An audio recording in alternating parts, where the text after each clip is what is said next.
Goeiedag, dis weer pastoor Abri Viljoen van die program Leef Jesus.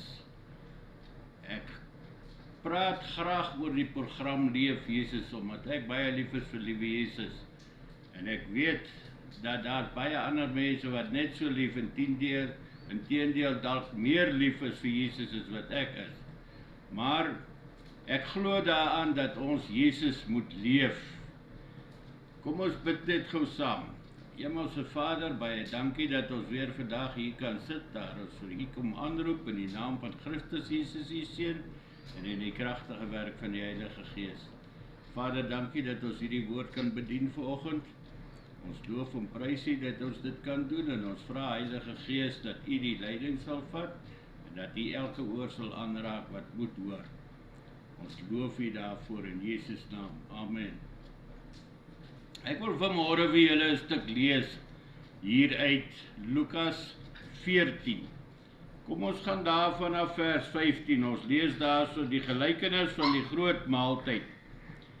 En toe een van die wat saam met aan tafel was, dit hoor, sê hy vir hom: Salig is hy wat die brood eet in die koninkryk van God. Maar hy antwoord hom: 'n sekere man het 'n groot maaltyd gegee en baie mense uitgenooi.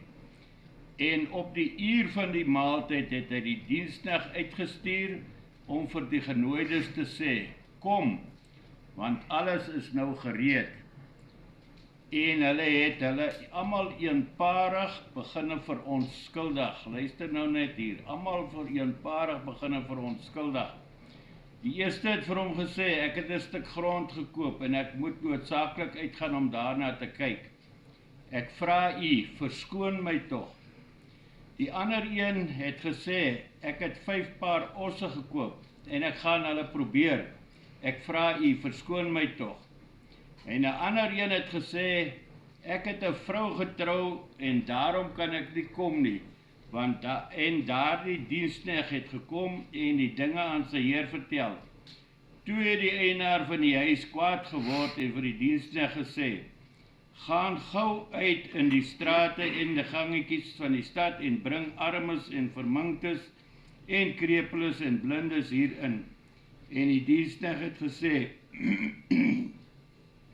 meneer, wat u beveel het is gedoen en daar is nog plek. Toe sê die heer vir sy diensknegt: gaan uit op die paaie en na die lanings en dwing hulle om in te kom, sodat my huis vol kan word. Want ek sê vir julle dat nie een van daardie manne wat uitgenooi is, my maaltyd sal smaak nie. Mense, dis 'n weer eens 'n gelykenis wat Jesus hier geskryf het. En hy het gesê, hulle moet die mense gaan inhaal. Nou kom ons trek hierdie ding deur na vandag toe, vandag se tyd. Almal van ons weet dat Christus het aan die kruis gesterf vir ons. Hy het die straf vir ons sondes op hom gedra. En dit kan ons baie duidelik gaan lees in Jesaja 53. Ek gaan nou so intoe gaan. Maar kom ons trek die ding deur na vandag toe waar ons sê, in Openbaring 3 vers 20, staan daar geskrywe: ek staan by die deur van jou hart en ek klop, en as jy vir my oopmaak, sal ek saam met jou ingaan en saam met jou 'n maaltyd geniet. Jy weet, ons moet Jesus Christus aanneem as saligmaker en verlosser. Hy het vir ons die prys betaal aan die kruis, en hy nooi ons om saam met hom in sy koninkryk te kan ingaan en daai maaltyd te gaan geniet. Want wat 'n maaltyd praat ons hierso? Ons praat van die bruilofsmaal, wanneer ons almal eendag saam met Christus in die kruis gaan wees. Maar nou soos wat ons gelees het hier in Lukas 14 vers 15, sê hy dat hy het almal genooi, net soos wat Christus ons almal nooi, om hom aan te neem as ons saligmaker en verlosser. Maar nou kom die een nou sê hy, maar hy het nou 'n paar osse gekoop en hy moet nou gaan kyk of hulle kan reg wees om te kan ploeg. Hoekom moet dit nou wees, jy spesifiek op daardie dag wat die maaltyd daar is? Hoekom kan hy dit nie op 'n ander dag doen nie? Die ander een sê hy het 'n stuk grond gekoop en hy moet daar gaan kyk na die stuk grond.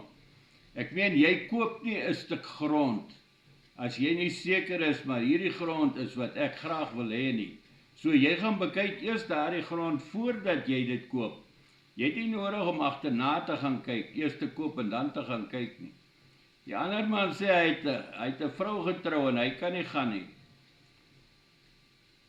Is dit regtig vir ons as mense so moeilik om Christus werklik te kan aanneem? Ek het net nog gesê, Christus het vir ons aan die kruis gesterf en ons is veronderstel om ons dankbaarheid teenoor hom te bewys. Maar nou kom jy sit in die kerk in die oggende en die mense sê vir jou, ons moet Jesus Christus se bevele uitvoer, ons moet uitgaan en gaan disippels maak. Nou kom die eerste een en hy sê, nee, dis nie my werk nie. Ek is nie 'n predikant of 'n pastoor nie, dis nie my werk nie. Ek is 'n elektriesien of ek is 'n fitter of so. Dis die pastoor of die predikant se werk om uit te gaan en te gaan disippels maak. Mense, dit is nie die waarheid nie. Dit is een van die grootste leuns wat daar is. Want Christus het vir sy disippels die opdrag gegee, gaan uit en gaan maak disippels. Nou wanneer jy 'n disipel gemaak is dit jou plig om uit te gaan en te gaan disippels maak. Ongeag van wat se professie jy het. Of jy nou 'n fitter is en of jy nou 'n elektriesien is of 'n welder is, dit is jou plig as jy Christus aangeneem het as saligmaker en verlosser om uit te gaan en te gaan mense inbring na die koninkryk toe. Maar ons lees hierso hoe laks is die mense. Nou sê die man vir sy diensknegt, gaan uit in die landings in en bring almal in. Nou kom die siekes in en die blindes in en almal wat regtig 'n behoefte het om Christus aan te neem, kom en hulle kom neem hom aan as 'n saligmaker en verlosser. Aan die ander woorde, hulle word sy disippels en hulle probeer nou van hulle kant af om mense in te nooi na die koninkryk toe. Ons sit met die probleem vandag dat daar is 'n nood onder die mense, of dit nou geldelik is en of dit nou iets anderster is, maar daar's 'n nood. En jy gaan nie verder kom as jy nie inkom en vir Christus kom aanneem en vir hom kom lewe. Met ander woorde, leef Jesus, gaan uit en gemaak disippels, wees sagmoedig teenoor jou medemens, help jou medemens. Hy sê vir ons in Galasiërs 6 vers 2, ons moet mekaar se laste dra. Mense, as ek so om my rond kyk, dan sien ek baie mense wat swaar kry. Ek sien baie mense wat in die strate rondloop en bedel. Ek sien baie mense wat op die strate slaap. Wat beteken dit? Dit beteken dat ons na daardie mense toe moet uitreik. En ons moet daardie mense inbring na die koninkryk toe. Ons moet daardie mense help. As hy nie kos het nie, moet ons vir hom ietsie gee om te eet. Ons moenie regtig gaan uitgaan en gaan geld gee nie, want ons weet almal dat wanneer 'n mens geld gee, dan word dit gebruik vir iets anderster en nie vir kos nie. So gaan koop 'n stukkie kos en gee vir daai man 'n stukkie kos om te eet. Moet hom nie net wegjaag nie. Ek het al gesien waar 'n man so honger is en hy word weggejaag. En toe ons vir hom 'n stukkie kos gee, toe kan jy sien daai man is so honger, hy het vir weke nog nie geëet nie. Hy het daai kos verslind. Nou wie is ek om daai persoon weg te jaag? Hy's ook 'n skepping van God. En ons gaan almal eendag voor God moet gaan staan en verduidelik hoekom ons nie die mense wat swaar gekry het gehelp het nie. want hy sê ons moet hulle help. Ekskuus tog. Ek wil gou vir julle lees wat staan hier in Jesaja 53 geskrywe. Hy sê, wie het geglo wat aan ons verkondig is? En aan wie is die arm van die Here geopenbaar? Hy tog het soos 'n loot voor sy aangesig opgespreid en soos 'n wortel uit droë grond. Hy het geen gestalte of heerlikheid gehad nie, dat ons hom sou aansien. Geen voorkoms, dat ons hom sou begeer. Hy was verag en deur die mense verlaat, 'n man van smarte en bekend met krankheid. Ja, soos een vir wie die mens sy gelaatheid verberg. Hy was verag en ons het hom nie geag nie, maar nogtans het hy ons krankhede op hom geneem en ons smarte, die het hy gedra, maar ons het hom gehou vir een wat geplaag, deur God geslaan en verdruk was. Maar hy is ter wille van ons oortredinge deurboor, ter wille van ons ongeregtighede is hy verbrysel. Die straf wat vir ons die vrede aanbring, was op hom, en deur sy wonde het daar vir ons genesing gekom. Van wie praat ons hier, mense? Ons praat van Jesus Christus. Hy was 'n gewone mens. Hy het nie gelyk soos 'n koning of die klere aangehad wat konings dra en so aan nie. Hy was 'n gewone mens, net soos ek en jy. Maar hy het ter wille van ons oortredinge, het hy aan die kruis gaan sterf.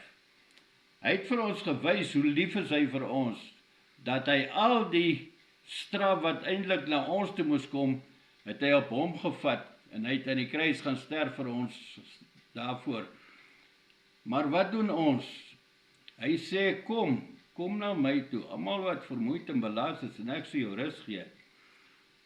Hoekom is dit vir ons mense so moeilik om te besef dat wat die Bybel sê is die waarheid, en ons moet Christus aanneem as saligmaker en verlosser,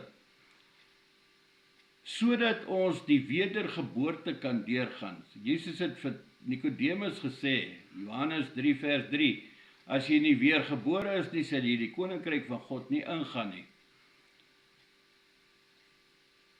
Hoeveel maal moet 'n mense nooi om in te kom na die koninkryk toe, om Jesus werklik te kom aanvaar as saligmaker en verlosser? Hoeveel maal moet 'n mense gaan soebat om dit te doen? Nou mense, wanneer jy Jesus Christus werklik aanvaar het as jou saligmaker en verlosser, dan is dit jou plig, soos ek net nou gesê het, om uit dankbaarheid uit te gaan, Jesus Christus se opdrag te gaan uitvoer. Bring mense in na die koninkryk toe, soveel as moontlik wat kan gered word. Hoekom is ons so eintlik nagaandig op mense? Hoekom is ons so hatig op mense? Ons stel nie belang om mense in te bring na die koninkryk toe wat gered kan word nie. Wat gaan ek eendag vir God sê as ek voor hom staan?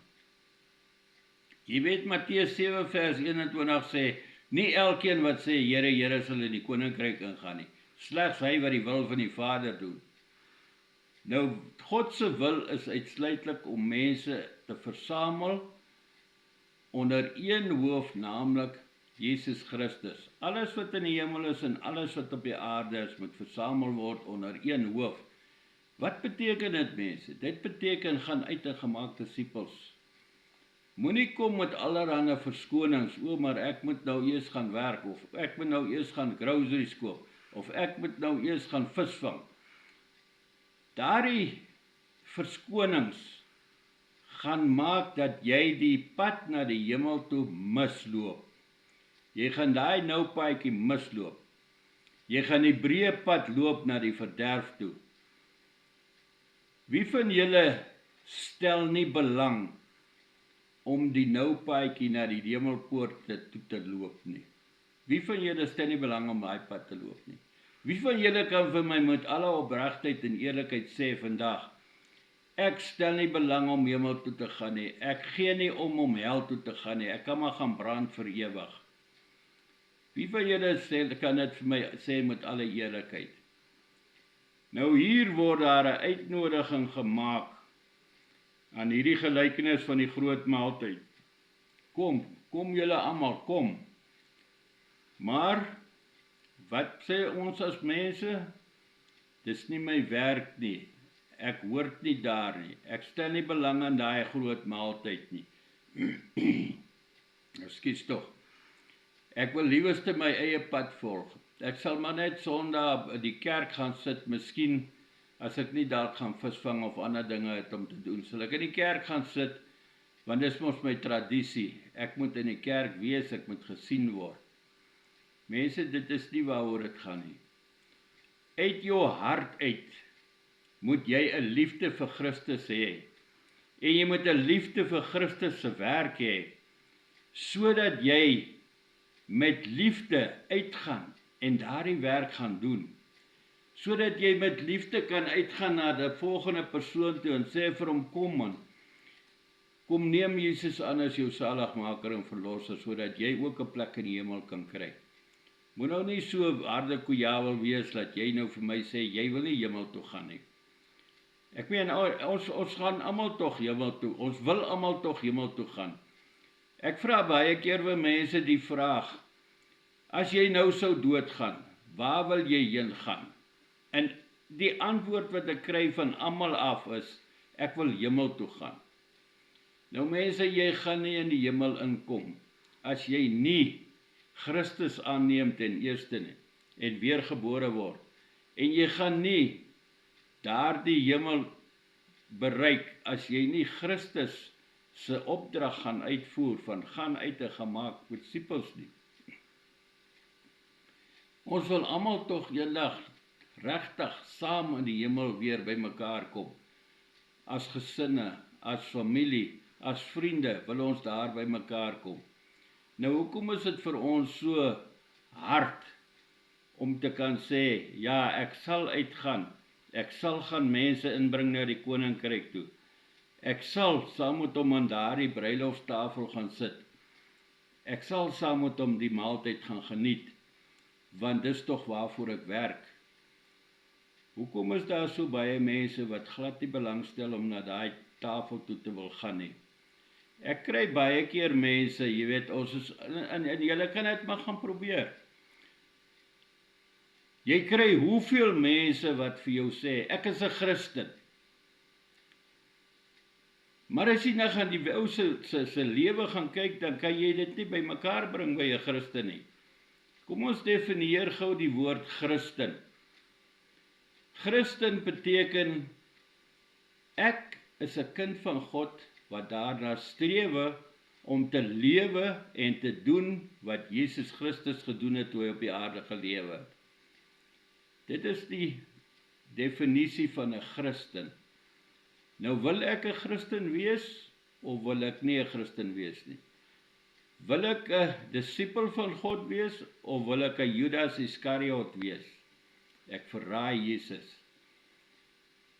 Ek het groot geword, dat kerk toe gaan is 'n moet. Maar ons het nooit geleer as kinders, jy moet Jesus Christus aanneem as jou saligmaker en verlosser nie. Nee, ons het dit nooit geleer nie. Ekskuus tog. So, vir my is dit maar net 'n gewone tradisie om uit te gaan en te gaan uit te gaan en kerk toe te gaan op 'n Sondagmôre. Dit is nie vir my 'n opdrag wat ek moet uitvoer, dat ek moet sê, ek moet nou 'n disipelmaker gaan word nie. Mense, ek was ook so gewees, ek het ook so geleef, ek het ook geglo, dis nie my werk nie, dis ander mense se werk.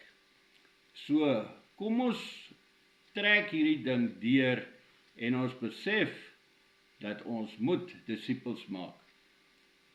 Ons moet uitgaan en Jesus se opdrag gaan uitvoer, en te wys hoe dankbaar is ons vir dit wat hy van ons gedoen het. Dankie dat julle geluister het. Hemelse Vader, baie dankie vir hierdie woord wat kon uitgaan vanmôre. Dankie Heilige Gees, dat U die nasprediker sal wees en dat U die ore wat moet hoor sal aanraak en dat U met die mense sal werk wat moet inkom en die werk kom doen. Ons eer U daarvoor, Here, in Jesus Christus se heilige naam. Amen.